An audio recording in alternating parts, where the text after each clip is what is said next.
Le GIP a déjà en portefeuille, si je puis dire, une liste d'experts qu'il connaît, qui ont déjà participé à des missions. Mais dans la mesure où notre volonté dans les années à venir est d'augmenter l'activité du GIP, il faut que ce portefeuille d'experts s'élargisse. Également, il faut un renouvellement. Alors, le profil de l'expert, c'est d'une part quelqu'un qui soit un bon professionnel dans son domaine. Et pour parler d'experts et d'organisations qui pourraient être elles-mêmes experts, une structure comme l'École nationale de la magistrature est certainement un des produits, entre guillemets, que nous exportons le plus facilement à l'extérieur. De même sans doute que la formation du personnel pénitentiaire ou des greffiers. Mais il peut s'agir aussi d'un avocat, d'un magistrat. Donc il faut que ce soit de bons professionnels reconnus comme tels, mais également des gens qui ont une capacité à communiquer, y compris à communiquer vers une culture différente de la leur, une culture juridique différente de la leur. Ça, c'est vraiment les deux grandes conditions, bons professionnels et capacité à communiquer, et puis également certaines connaissances de langue et peut-être de droit comparé sur certaines missions.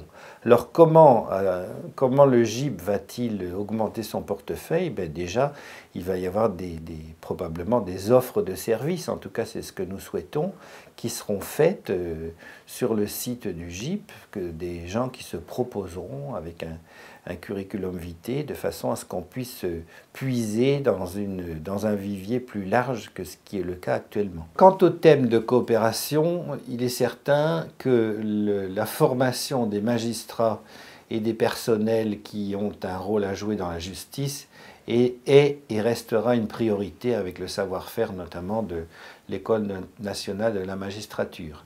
Mais tout ce qui contribue également à la construction, à la reconstruction ou à la consolidation de l'état de droit, en particulier le domaine des prisons, est également quelque chose d'extrêmement important.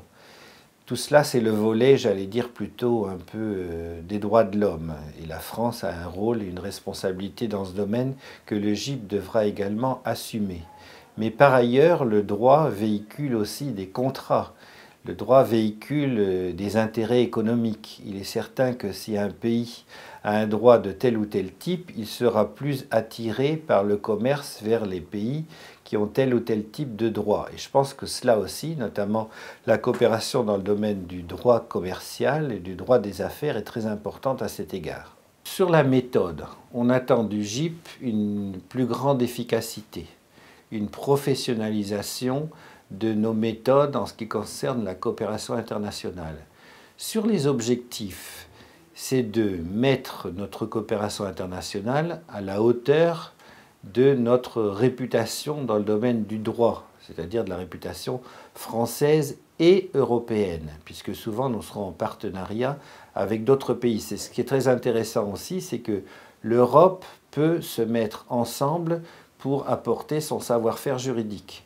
Donc le GIP, d'une part, c'est un véhicule pour le droit français, mais c'est également un véhicule pour le savoir-faire du droit des pays membres de l'Union européenne en direction de l'extérieur, pour pouvoir se mesurer un peu d'égal à égal avec d'énormes organisations, souvent qui sont de façade des organisations privées comme l'American Bar Association, mais qui en réalité sont des véhicules puissants de la puissance de tel ou tel pays, en l'occurrence des États-Unis, s'agissant de l'American Bar Association. Donc voilà, c'est un peu les deux attentes que l'on peut avoir vis-à-vis de ce GIP. Plus de professionnalisation, également un élargissement de l'expertise.